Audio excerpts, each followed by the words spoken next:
दहेज में खूब सामग्री प्रदान की देवकी को विदाई में के स्वरूप।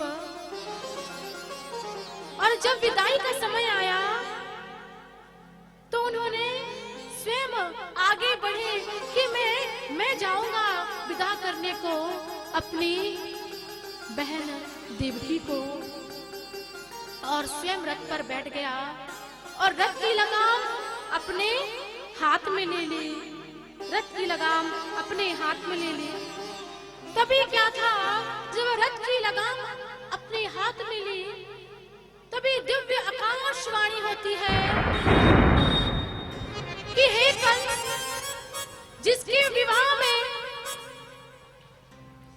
तो इतना प्रसन्न हो रहा है, इतना आनंदित हो रहा है, जिसकी विदाई के लिए तू स्वयं रथ की लगाम अपने हाथ में ली है, इसी की ही अष्टम संतान तेरी काल होगा, तेरा काल होगा।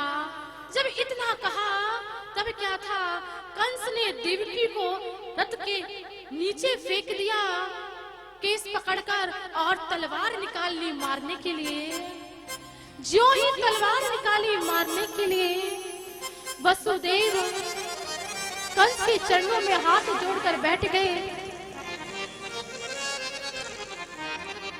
हाथ जोड़कर बैठ गए कि कंस, तुम इसे क्यों मारना चाह रहे हो, तुम इसे क्यों मार रहे हो, इसने ये तो तुम्हारा काल नहीं, तुम्हारा काल तो अष्टम लाल है, तो इसे तुम क्यों मार रहे हो।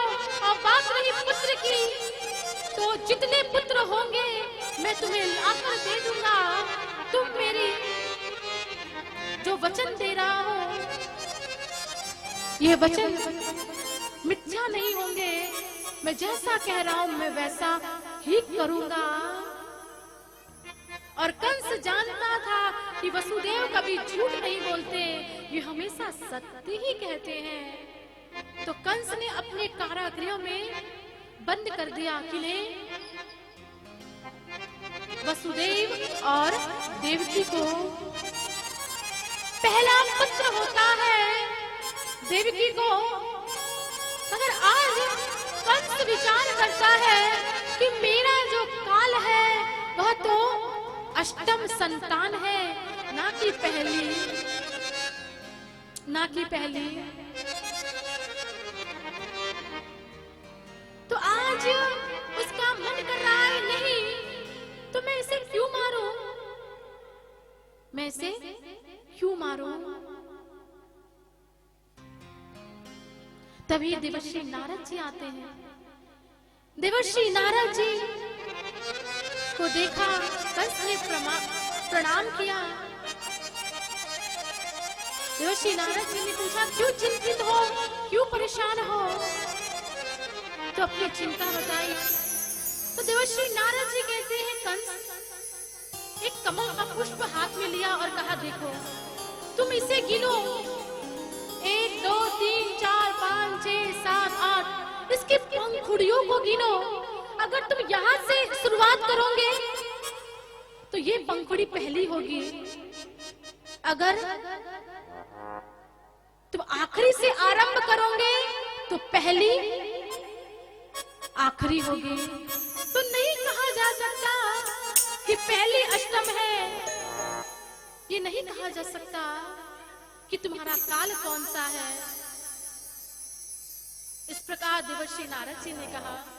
तो जब इस प्रकार सुना तो कंस ने कहा, मुनिवर आप क्या चाहते हैं कि हम पूरे बालकों को मार दें। तो देवर्षि नारद जी कहते, ना बाबा ना, मैं ऐसा बिल्कुल नहीं चाहता, मैं तो बता रहा हूं, आपकी जो इच्छा आप वो करो। क्योंकि देवर्षि नारद जी यहाँ इसलिए आए क्योंकि अगर कंस यहाँ बालकों का वध नहीं करेगा तो उसके पाप का घड़ा कैसे बढ़ेगा, और जब उसके पाप का घड़ा नहीं भरेगा तो यह इसका वध कैसे होगा, और भगवान फिर कैसे प्रभु अवतार लेंगे, कैसे अवतार लेंगे। तो इस प्रकार कंस पहला पुत्र, दूसरा पुत्र तीसरा पुत्र, चौथा पुत्र और पांचवा पुत्र और छठवां पुत्र। 6 पुत्र कंस ने मार दिए, 6 पुत्र कंस ने मार दिए। सप्तम पुत्र में स्वयं साक्षात बलराम जी आए। भगवान ने योग माया को आदेश दिया कि तुम इस सप्तम गर्भ को रोहिणी के गर्भ में स्थापित कर दो। इस प्रकार और स्वयं जाकर गोकुल में मां यशोदा के यहाँ पुत्री रूप में जन्म लो, इस प्रकार कहा। और ऐसा ही हुआ। कंस के कारागृह में चारों तरफ ये बात फैल गई कि देवकी का जो सप्तम पुत्र है वो गर्भ से बाहर आने से पहले ही गर्भ में ही कंस के प्रकोप से वो गर्भ में ही मर गया।